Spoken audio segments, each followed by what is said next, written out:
এই যে এর যে ভিডিও, এই যে কন্টেন্ট দেখলে পারা কার না মাথা নষ্ট হয়ে যায়। ভিডিওটা দেখলে পারা, পুরোটা দেখলে পারা আপনি বুঝতে পারবেন জীবন কাহিনীটা কি। ঠিক আছে, হায় রে বাঙালি, বুঝলো না। ওরা এইসব ভিডিও বানায়, এইসব নিয়ে কেউ কথাও কয় না। কিছু কিছু নারী আছে এমনগুলো নিয়ে ভিডিও বানায়, তার বইলে বোঝানো কথা না।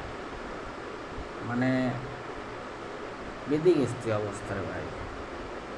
ফেসবুকও ডুয়ার কেদা নাই, মনে করো যে ফেসবুকে ভিডিও আসেই মনে করে যে কাবজাক ভিডিও, এ যদি কতি যায় অমুক খারাপ। ঠিক আছে, পরিচিত লোকজন যারা আছে তারা কবে নেই, মনে করেন যে ভাই শান্তি নাই, উৎসে ফুলার পাই পাই দোষ। ঠিক আছে, সব দিকেই দোষ, উৎসে ফুলা বলতেই দোষ, সেরমের ভাব কায়দা। আর মেয়েদের কোনো দোষ মোষ নাই, এটা হলো বাস্তব কথা। ওরা কোনো কিছু হলে কোনো দোষ নেই।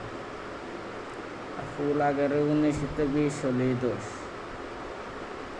এই সমস্যা সে সমস্যা, এই সমস্যা, সমস্যার কোনো শেষ নেই। বাস্তবতা, জীবন কাহিনী অনেক অদ্ভুত। ঠিক আছে, ওরা ভিডিও করে খারাপ, কলি ভরা হয় দোষ। ঠিক আছে, আমার ভালো না। এই হলো অবস্থা কন্টেন্ট।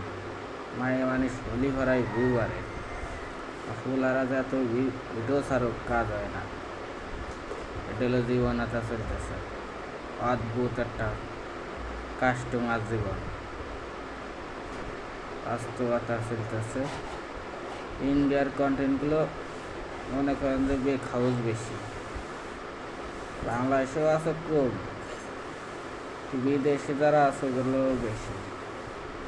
জীবনটা শেষ করে আলাদা কন্টেন্ট দেখতে। আর যত অস্থির ভিডিও আছে, খারাপ খারাপ ভিডিও, এটা ইন্ডিয়াতে বেশি আছে। কি যে কব, শান্তি পাই না। মানুষ অদ্ভুত অদ্ভুত কাজ কামারে, কি নিয়ে বড়াই দেয় বুঝি না।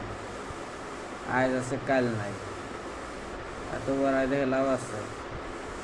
আর যারা এই যে কন্টেন্ট বানায়, সে বাজে বাজে কন্টেন্ট বানায়, তারা কি তার মা ভাই বোনকে দেখে না? সবাই ভালো থাকবেন, আল্লাহ হাফেজ।